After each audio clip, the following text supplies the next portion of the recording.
നടിയെ ആക്രമിച്ച കേസിൽ അപ്പീലുമായി രണ്ടാം പ്രതി മാർട്ടിൻ ഹൈക്കോടതിയിൽ ഗൂഢാലോചന തെളിയിക്കാനായില്ല എന്നും എട്ടാം പ്രതി ദിലീപിനെ വിട്ടയച്ച അതേ മാനദണ്ഡങ്ങൾ തനിക്കും ബാധകമാണെന്നും മാർട്ടിൻ അപ്പീലിൽ ഉന്നയിക്കുന്നു.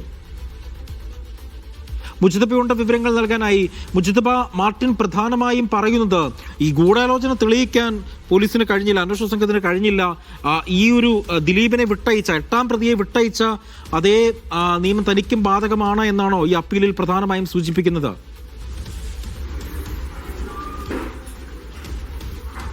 അജി, ഈ കേസുമായി ബന്ധപ്പെട്ട് 1, 3 മുതൽ 6 വരെയുള്ള പ്രതികളും ഗൂഢാലോചന നടത്തി കുറ്റകൃത്യം ചെയ്തു എന്നുള്ളതാണ് പ്രോസിക്യൂഷന്റെ തന്നെ കേസ്.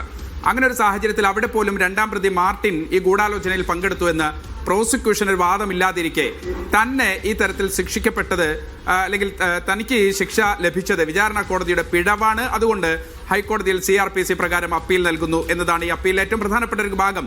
മാത്രമല്ല, ഈ കേസിൽ 8ാം പ്രതിയായ ദിലീപിനെ വെറുതെ വിടുന്നതിന് കോടതി ഏറ്റവും പ്രധാനമായി ഉന്നയിച്ചൊരു കാര്യം, പ്രോസിക്യൂഷൻ ആരോപിച്ചതുപോലെയുള്ള ഒരു ഗൂഢാലോചന തെളിയിക്കാൻ ഈ പ്രോസിക്യൂഷന്റെ തെളിവുകളിൽ നിന്ന് സാധ്യമായിട്ടില്ല. അതുകൊണ്ട് 8ാം പ്രതി ദിലീപിനെ വെറുതെ വിടുന്നു എന്നുള്ളതാണ്. നടിയെ കൂട്ടിക്കൊണ്ടുപോകാൻ നിയോഗിക്കപ്പെട്ട ഒരു ഡ്രൈവർ എന്നുള്ള നിലയ്ക്ക് മാത്രം ആ സംഭവ സ്ഥലത്ത് ഉണ്ടാകുന്നു. അല്ലെങ്കിൽ ഏതെങ്കിലും തരത്തിൽ ലൈംഗികാതിക്രമം നടന്ന സമയത്ത് ആ നടിക്കൊപ്പം താൻ ഉണ്ടായിരുന്നില്ല. അതുകൊണ്ട് പിന്നെ എങ്ങനെയാണ് ശിക്ഷിക്കപ്പെടുന്നത്? ഗൂഢാലോചന തെളിയിക്കാൻ കഴിഞ്ഞിട്ടല്ല എന്ന് വിചാരണ കോടതി തന്നെ പറയുന്നു.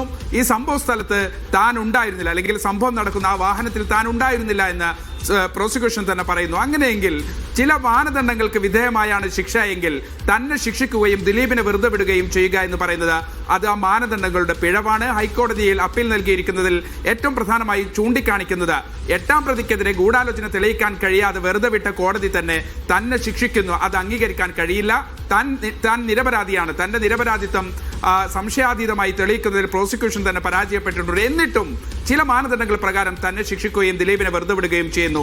അതുകൊണ്ട് ഹൈക്കോടതി അപ്പീൽ പരിഗണിക്കണം. താൻ നിരപരാധിയാണ്. ആ സംഭവ സമയത്ത് നടിയെ കൂട്ടിക്കൊണ്ടുപോകാൻ നിയോഗിക്കപ്പെട്ട വാഹനത്തിലെ ഡ്രൈവർ എന്നുള്ള നിലയ്ക്ക് മാത്രമാണ് ഈ സംഭവ സ്ഥലത്ത് അല്ലെങ്കിൽ ആ സമയത്ത് താൻ ഉൾപ്പെട്ടിട്ടുള്ളത്. അതല്ലാതെ ആ നടിക്കെതിരെ ഏതെങ്കിലും തരത്തിൽ അതിക്രമം താൻ നടത്തിയിട്ടില്ല. നിരപരാധിയാണ്. തന്നെ വെറുതെ വിടണം എന്നാണ് മാർട്ടിന്റെ അപ്പീലിലെ ഏറ്റവും പ്രധാനപ്പെട്ട കാതലായ ഭാഗം എന്നത്. അജി, ഒപ്പം തന്നെ ഈ മാർട്ടിനാണ് ഇപ്പോൾ നിലവിൽ ഇതുമായി ബന്ധപ്പെട്ട് അപ്പീൽ നൽകിയിരിക്കുന്നത്. പ്രധാനമായും മാർട്ടിൻ പറയുന്നത് ഗൂഢാലോചന തെളിയിക്കാൻ കഴിഞ്ഞിട്ടില്ല എന്ന് പറയുന്നു. ഒരു പക്ഷേ മാർട്ടിന് പുറമെ മറ്റുള്ള പ്രതികളും ഈ സമാന രീതിയിൽ കോടതിയെ സമീപിക്കാനുള്ള സാധ്യത നിലവിൽ കാണുന്നില്ലേ മുജിതബ? അത് 2 പ്രതികൾ നേരത്തെ തന്നെ ഹൈക്കോടതിയെ സമീപിച്ചിട്ടുണ്ട്. നമ്മൾ നേരത്തെ നൽകിയതാണ്. അതിന് പുറമെയാണ് ഇപ്പോൾ മാർട്ടിനും ഹൈക്കോടതിയെ സമീപിക്കുന്നത്. പ്രത്യേകിച്ച് പ്രോസിക്യൂഷൻ തന്നെ കോടതിയിൽ അപ്പീലുമായി വിചാരണ കോടതിയുടെ വിധിക്കെതിരെ പോകുമെന്ന് വളരെ നേരത്തെ തന്നെ പറഞ്ഞതാണ്. അതിനുശേഷമാണ് പിന്നീട് വിചാരണ കോടതി 20 വർഷം കഠിന തടവിന് വിധിച്ച പ്രതികളിൽ ഓരോന്നോരോന്നായി നേരത്തെ 2 പ്രതികൾ, പ്രദീപ് ഉൾപ്പെടെയുള്ള ആളുകൾ ഹൈക്കോടതിയെ സമീപിച്ചിരുന്നു. വടിവാൾ സലീം ഉൾപ്പെടെയുള്ള ആളുകൾ ഹൈക്കോടതിയെ സമീപിച്ചിരുന്നു. അതിനുശേഷമാണ് ഇപ്പോൾ 2ാം പ്രതി മാർട്ടിൻ ഉൾപ്പെടെയുള്ള ആളുകൾ വീണ്ടും ഹൈക്കോടതിയെ സമീപിക്കുന്നത്. അവർ ഉന്നയിക്കുന്ന പ്രധാനപ്പെട്ട വാദങ്ങളിൽ 2-3 ഒറ്റ നോട്ടത്തിൽ പറയുകയാണെങ്കിൽ, ഗൂഢാലോചന നടന്നു എന്ന് തെളിയിക്കുന്നതിൽ പ്രോസിക്യൂഷൻ തന്നെ പരാജയപ്പെട്ടു എന്ന് വിചാരണ കോടതിക്ക് തന്നെ ഒരു അഭിപ്രായമുണ്ട്. ആ ഘട്ടത്തിലാണ് പല ആളുകളെയും വെറുതെ വിടുന്നത്. 8ാം പ്രതി 9, 10 പ്രതികൾ ഉൾപ്പെടെ വെറുതെ വിടുന്നത് ആ സാഹചര്യത്തിലാണ്.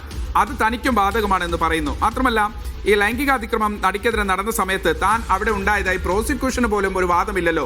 പിന്നെ എങ്ങനെയാണ് തന്നെ ശിക്ഷിക്കുക എന്ന് ഒരു കാര്യം പറയുന്നു. മാത്രമല്ല, പ്രതിഭാഗം സമർപ്പിച്ച രേഖാമൂലമുള്ള വാദങ്ങളും സാക്ഷിമൊഴികളും ശരിയായ രീതിയിൽ വിലയിരുത്തുന്നതിൽ വിചാരണ കോടതി പരാജയപ്പെട്ടു. വിചാരണ കോടതിക്ക് ചില പിഴവുകൾ സംഭവിച്ചിട്ടുണ്ട്. തനിക്കെതിരെ തെളിവില്ല എന്ന് ചില സാക്ഷിമൊഴികളുണ്ട്. അത് ശരിയായ വിധം വിലയിരുത്തി അവലോകനം നടത്തി മനസ്സിരുത്തി തന്നെ വെറുതെ വിടുന്നതിലേക്ക് കോടതി എത്തിയിട്ടില്ല. തനിക്കെതിരെ പ്രോസിക്യൂഷൻ ആരോപിച്ച മുഴുവൻ സാക്ഷിമൊഴികളും പൊള്ളയാണെന്ന് വിചാരണ വേളയിൽ തന്നെ തെളിഞ്ഞതാണ്. പക്ഷെ അത് വിചാരണ കോടതി പരിഗണിച്ചിട്ടില്ല. സമാനമായ സാഹചര്യത്തിൽ ഗൂഢാലോചന ആരോപിക്കപ്പെട്ട 8ാം പ്രതിയായ ദിലീപിനെ വിട്ടയച്ച കോടതി അതേ മാനദണ്ഡങ്ങൾ 2ാം പ്രതിയായ തന്റെ കാര്യത്തിൽ പരിഗണിച്ചിട്ടില്ല എന്നൊരു വാദം കൂടി മുന്നോട്ട് വെക്കുന്നുണ്ട്. മറ്റൊരു കാര്യം, നേരത്തെ നമ്മൾ സൂചിപ്പിച്ചതുപോലെ കൂട്ടിക്കൊണ്ടുപോകാൻ നിയോഗിക്കപ്പെട്ട ഡ്രൈവർ എന്ന നിലയിൽ മാത്രമാണ് താൻ ആ സംഭവ സമയത്ത് സ്ഥലത്ത് ഉണ്ടായിരുന്നത്.